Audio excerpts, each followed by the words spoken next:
Hi, இன்றைக்கி நம்ம school day routine பார்க்கலாம். மார்னிங் டிஃபன், லஞ்ச் என்ன செஞ்சேன்னு ரெசிபி வீடியோ போட்டிருக்கேன். வீடியோ ஃபுல்லாக பாருங்கள். ஃபஸ்ட்டு உருளைக்கிழங்கு வேக வச்சு எடுத்துக்கிட்டேன். சேனக்கிழங்கு ஃப்ரைக்கு சேனக்கிழங்கு ஸ்லைஸாக கட் பண்ணி வச்சுருக்கேன். சாதம் ஒரு பக்கம் வேக வச்சுட்டேன். பூரிக்கு ஒரு பாத்திரத்தில் மாவு, தேவையான உப்பு, ஒரு ஸ்பூன் எண்ணெய் போட்டு பூரி பதத்துக்கு நல்லா பிசைஞ்சு வச்சுக்கோங்க. சப்பாத்தி மாதிரி தளர்வாக பிசையாமல் பூரி கொஞ்சம் கெட்டியாக பிசைஞ்சுக்கலாம். பூரி எண்ணெய் குடிக்காமல் இருக்கிறதுக்காக ஒரு ஸ்பூன் எண்ணெய் ஊற்றி பிசைஞ்சிருக்கேன். அடுத்து ஒரு பாத்திரத்தில் தண்ணி, உப்பு, மஞ்சத்தூள் போட்டு சேனக்கிழங்கு பாதி அளவு வேக வச்சுக்கலாம்.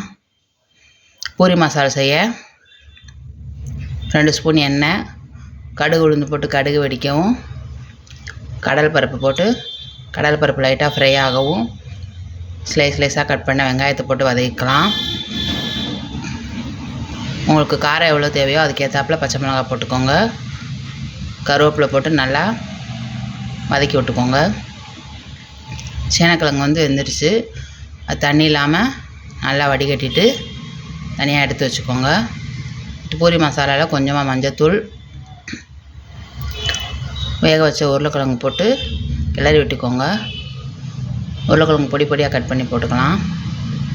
கொஞ்சமாக தண்ணி ஊற்றி வேக வச்சுக்கோங்க. லாஸ்ட்டில் தண்ணியில் கொஞ்சமாக கடலை மாவு கலந்து ஊற்றி விட்ருங்க. அப்போ கொஞ்சம் மசாலா கெட்டியாகும். லெமன் சாதம் செய்யறதுக்கு ஒரு பாத்திரத்தில் எண்ணெய், கடுகு உளுந்தம்பருப்பு, கடலைப்பருப்பு, பெருங்காயம், கருவேப்பிலை, காஞ்ச மிளகாய், லைட்டாக மஞ்சத்தூள் போட்டு கிளறி விட்டுக்கோங்க. அடுப்பை ஆஃப் பண்ணிவிட்டு லெமன் பிழிஞ்சு விட்டு லேசாக உப்பு போட்டு மிக்ஸ் பண்ணி கீழே இறக்கி வச்சிடலாம். பூரி மசாலா ரெடி ஆயிடுச்சு. கொஞ்சமாக கொத்தமல்லி போட்டு கிளறி விட்டுடலாம். சேனக்கிழங்கு ஃப்ரைக்கு மிளகாய்த்தூள், உப்பு போட்டு சேனக்கிழங்கை விரட்டி வச்சுருந்தேன். அதை ஒரு தோசை தவாவில் எண்ணெய் ஊற்றி சேனக்கிழங்கு ஃப்ரைக்காக போட்டு வச்சுக்கிட்டேன். லெமன் சாதத்தை போட்டு ஆற வச்சுருக்கேன். பூரி செய்யறதுக்கு ஒரு எண்ணெய் ஊற்றி எண்ணெய் நல்லா காயவும் பூரி போட்டு எடுத்துக்கலாம். மாவு மேலே லைட்டாக எண்ணெயை ஊற்றி விடுங்க. அப்போ தான் பூரி நல்லா புஷ்ஷுன்னு பொங்கி வரும். சேனக்கிழங்கு ஒரு பக்கம் வெந்துருச்சு. இன்னொரு பக்கம் பரட்டி விட்டுடலாம். லெமன் சாதத்துக்கு நல்லா சாதத்தை கிளறி எடுத்துக்கலாம். ஸ்நாக்ஸ் டைமில் சாப்பிட்றதுக்கு கொய்யாப்பழம் கட் பண்ணி வச்சுருக்கேன். லஞ்ச் பாக்ஸ் ரெடி பண்ணியாச்சு. மார்னிங் டிஃபனுக்கு பூரி உருளைக்கிழங்கு வச்சு என் பையனுக்கு சாப்பிட கொடுத்துட்டேன்.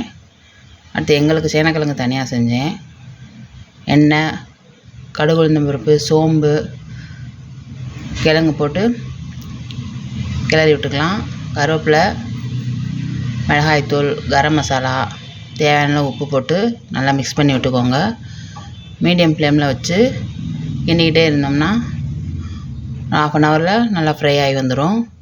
என் பையனை ஸ்கூலுக்கு அனுப்பினதுக்கப்புறம் நான் டீ போட்டு குடித்தேன். டீ குடிச்சிட்டு மார்னிங் டிஃபன் சாப்பிட்டு வீடு தூசியாக இருந்துச்சு. வீடு ஃபுல்லாக கூட்டி க்ளீன் பண்ணிட்டேன். அப்புறம் குளித்து முடிச்சுட்டு துணி துவைச்சி காய போட்டாச்சு. மார்னிங் சமைச்ச பாத்திரம் அதிகமாக இருந்துச்சு. பாத்திரம் கழுவி வச்சுட்டு மதியம் லஞ்சு முடிச்சுட்டு கொஞ்ச நேரம் ரெஸ்ட் எடுத்துகிட்டு ஈவினிங் என் பையனை ஸ்கூல்லேருந்து கூட்டி வந்தேன். பாய்.